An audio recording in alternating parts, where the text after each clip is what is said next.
Untuk mengetahui perkembangan perdagangan komoditas, kami sudah terhubung bersama Andri Hardianto, analis Asia Trade Point Futures. Ya, Pak Andri, seperti apa pergerakan harga komoditas hingga sore ini? Oke, selamat sore Mbak Popi. Untuk pergerakan harga komoditas sore hari ini, transaksi komoditas yang ditransaksikan di Bursa Berjangka Jakarta, saya mencatatkan mayoritas ini mengalami penurunan, Mbak ya. Dan kondisi ini wajar mengingat bahwa esok hari itu sudah masuk hari libur dan saya pikir saya lihat juga bursa kan juga libur panjang ya sampai nanti dibuka pekan depan.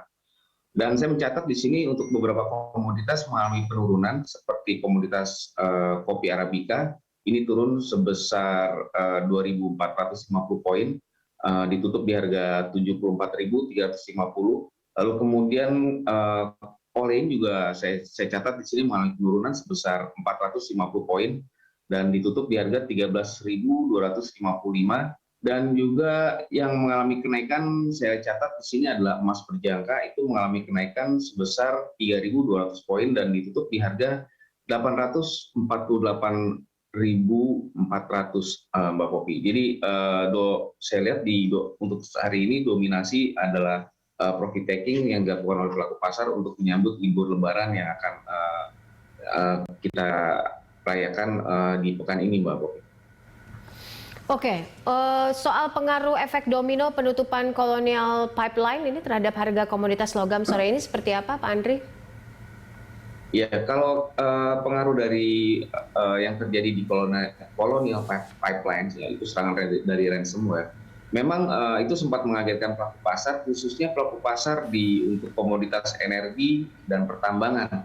Dan saya catat pada saat terjadinya hal tersebut itu harga bahan bakar di Amerika Serikat mengalami kenaikan.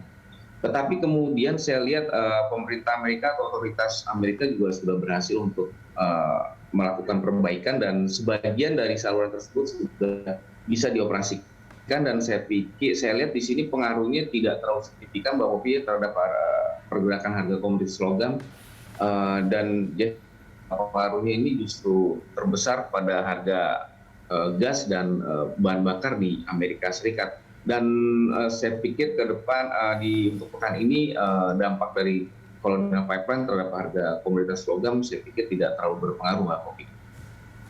Oke, hingga akhir pekan harga emas dan olein ini kan akan bergerak di rentang berapa, Pak Andri? Ya, kalau kita lihat harga emas ini sebenarnya sejatinya sudah mengalami kenaikan di sejak bulan April ya, Mbak Popi, dan saya lihat di sini harga emas sudah bergerak di level 1.840 dan kenaikan harga lihat memang sebenarnya permintaan kemarin juga sudah cukup tinggi dari India, tetapi kita lihat India diserang oleh gelombang kedua COVID dan saya pikir pelaku pasar masih akan menunggu perkembangan yang terjadi di India ini. Dan Atas analisanya Pak Andri Hardianto, analis dari Asia Trade Point Futures.